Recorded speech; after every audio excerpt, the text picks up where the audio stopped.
Hello mga kasarap Sister Eats! Welcome to my short video for today. Ayan yung ating recipe for today mga kasarap Sister Eats, ang munggo. Easy siyang gawin, basta naka-ready na lahat ng ating mga ingredients, nakaano na siya lahat, kaya madali na lang siyang lutuin mga kasarap Sisters Eats. Ayan, simple lang siya, wala akong nilagang karne dyan, meron lang akong chicharon sa dulo na nilagay. Ayun lang yung ating pampalasa. Lagyan na natin ng mga anong gusto nyo mga pampalasa dyan. Anytime, kahit anong gusto nyo ilagay, maglagay kayo lahat tayo. Alam na natin kung paano ito lutuin. So, munggo, masarap yung munggo natin kasi healthy, kasi maraming gulay. Mas marami yung gulay natin for today. And then, ayan na yung ating munggo, mga kasarap Sister Is. Malapit na yun siyang maluto. Pinakulo-kuluan ko lang. And then, nilagay ko na yung ating malunggay. Tsaka ilang minuto niyan, luto na yan. At tara, kain na tayo mga ka-Sister Is.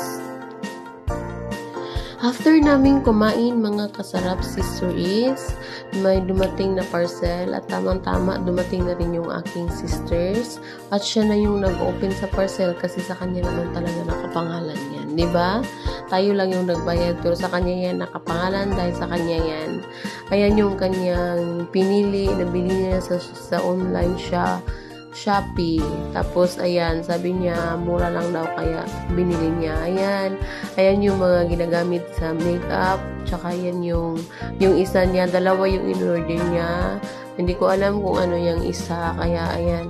Ayan, binubuksan niya. Nahihirapan pa siya. Mga kasarap Sister Eats. So, ayan na nga. Malapit na niyang makuha yung kanyang in-order. Kung ano kaya, ayan.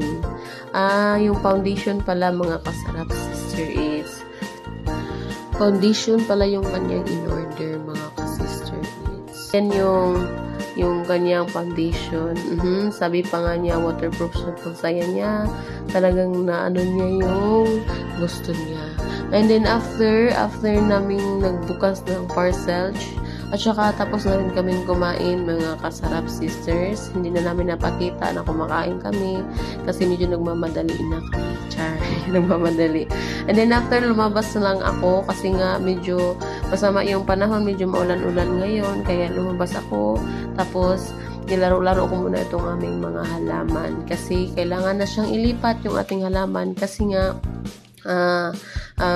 marami na siyang nagtubo na iba kaya kailangan na natin siyang ilipat.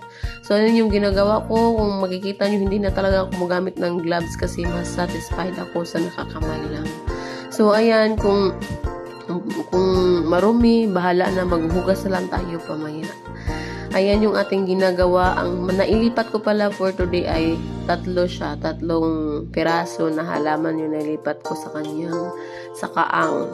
Kaang na siya sa Bisaya. Char. And then that's it for today, mga ka-sisters. Yes. God bless everyone. Thank you. Please follow and comment. And sana manood pa kayo sa aming next video vlog.